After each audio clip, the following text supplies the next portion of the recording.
आतंकियों का आका, वो बातचीत कराएगा और साथ में इजिप्ट और तुर्की भी होंगे। छोटे छोटे क्लिप्स हैं, ये देखें और एंजॉय करें, मजे लें, क्योंकि इस वक्त भारत के हालात बड़े पतले हो चुके हैं। पाकिस्तान को खास करके लेकर जंग हो रही है, ईरान और अमेरिका के बीच में इजराइल शामिल है, नुकसान अरबों का भी हो रहा है, लेकिन बीच में मीडिएटर पाकिस्तान कैसे बन गया, जरा भारतीयों की सुनते हैं और एंजॉय करते हैं।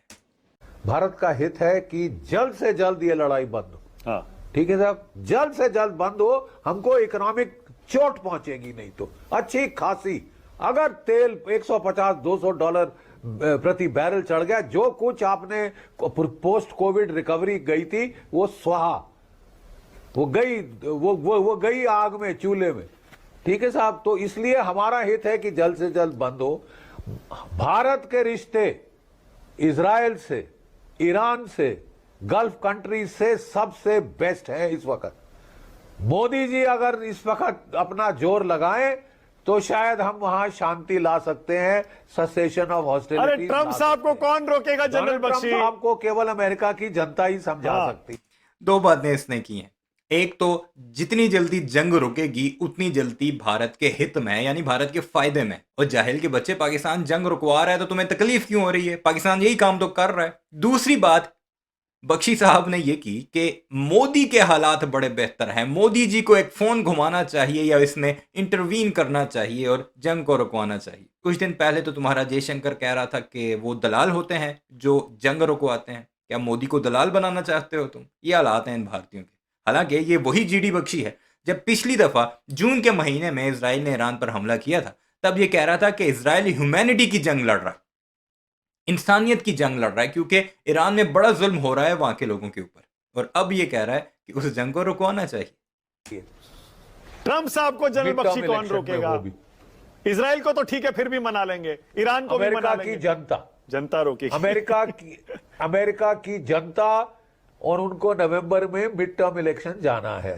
दुनिया का सबसे ईमानदार और सच्चा मीडिया क्या कह रहा है, आइए देखते हैं। कह रहा है ईरान युद्ध पर मोदी ले रहे सबसे बड़ा एक्शन, दुनिया हैरान।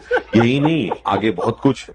पीएम मोदी ने घुमाया फोन, नेतन्याहू लेंगे फैसला। आगे पीएम मोदी खत्म कराएंगे ईरान इजराइल की वॉर। आगे नरेंद्र मोदी महायुद्ध पर फैसला करने जा रहे हैं। मोदी जी फैसला करने जा रहे हैं? ओ भाई, वो तो दलाल होते हैं जो फैसला करने जाते हैं। ये सब कुछ भारत के गोदी मीडिया में जंग शुरू होने से ही चल रहा है। इनके थंबनेल्स हैं ये कुछ लिख रहे हैं ये इस पर।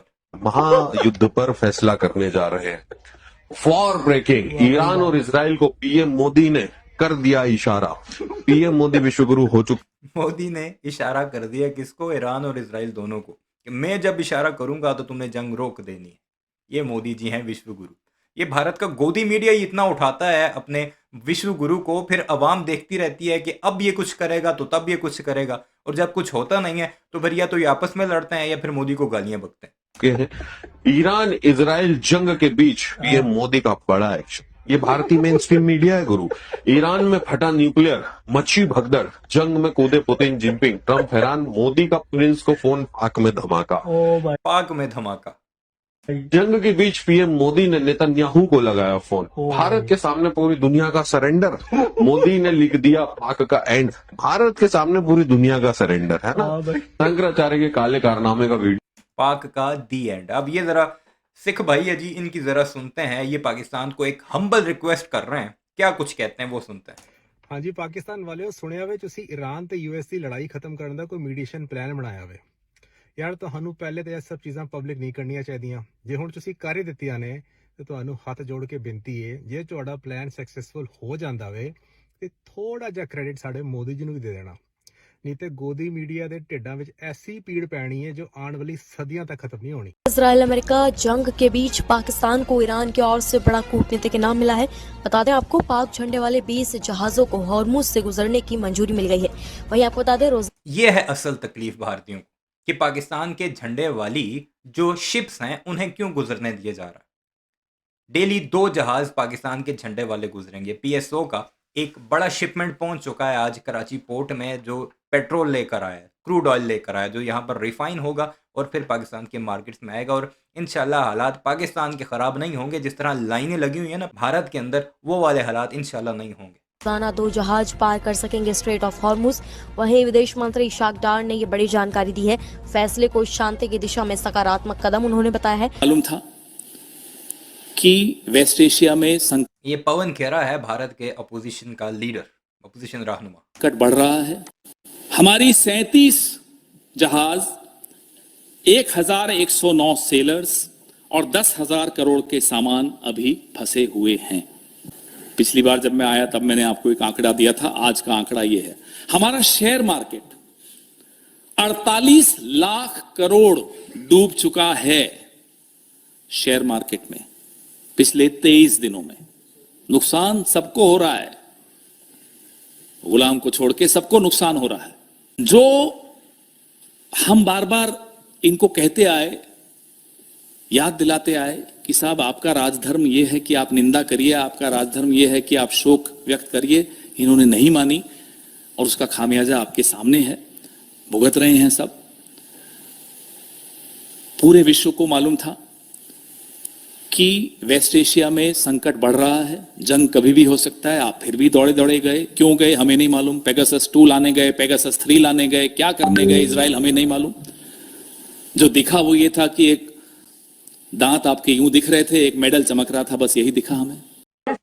अब भारतीय ये सवाल पूछ रहे हैं कि तुम एक बार तो कंडेम कर दो इजराइल को या अमेरिका को। पूरी दुनिया ने किया है, पाकिस्तान ने किया है, चीन ने, इवन के अमेरिका के अलायंस जो यूरोपियन कंट्रीज हैं उन सब ने किया है। स्पेन ने तो आज ये ऐलान कर दिया है कि हमारी एयर स्पेस ईरान पर हमले के लिए यूज नहीं होगी, पाबंदी लगा दी है।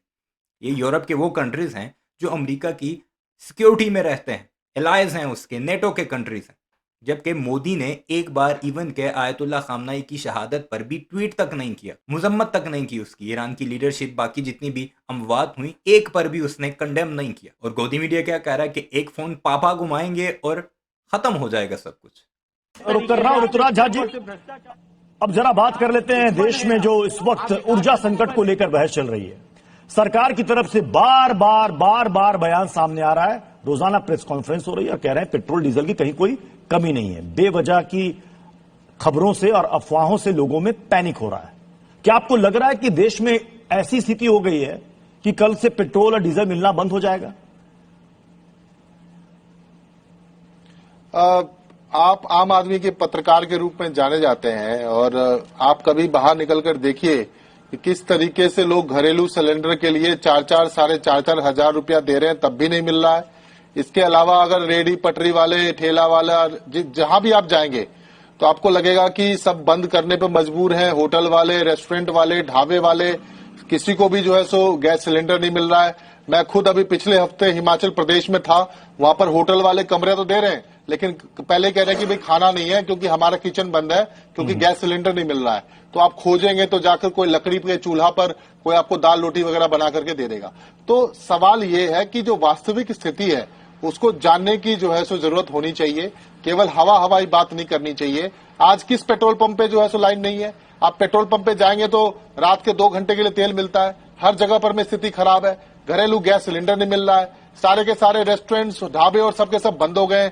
1 करोड़ से ज्यादा लोग बेरोजगारी के कगार पर हैं। ऊपर से प्रधानमंत्री जी पार्लियामेंट में खड़े होकर बोलते हैं कि कोरोना जैसी स्थिति हो सकती है।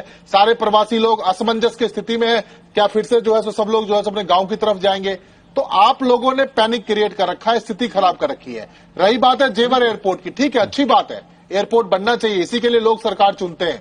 आपने 23 साल बाद सही कम से कम एयरपोर्ट का काम तो पूरा किया और कम से कम जो पाकिस्तान में लाइनें नहीं है पेट्रोल पंपों पर, अल्हम्दुलिल्लाह। इस वक्त आप किसी भी पेट्रोल पंप पर जाएं, वहां पर आप आराम से पेट्रोल भरवा सकते हैं, डिस्पाइट के रेट क्या है, क्योंकि रेट तो आलमी मंडी में तय होता है। बहरहाल इससे भी कम होना चाहिए। पाकिस्तान की आवाम का डायरेक्ट रिलेशन होता है रोज़मर्रा अशिया का पेट्रोल के साथ, तो फिर उसे कम होना चाहिए। लेकिन इस वक्त अगर अवेलेबिलिटी को देखा जाए तो पाकिस्तान में गैस भी मौजूद है और पाकिस्तान में अल्हम्दुलिल्लाह पेट्रोल भी वाफर मौजूद है।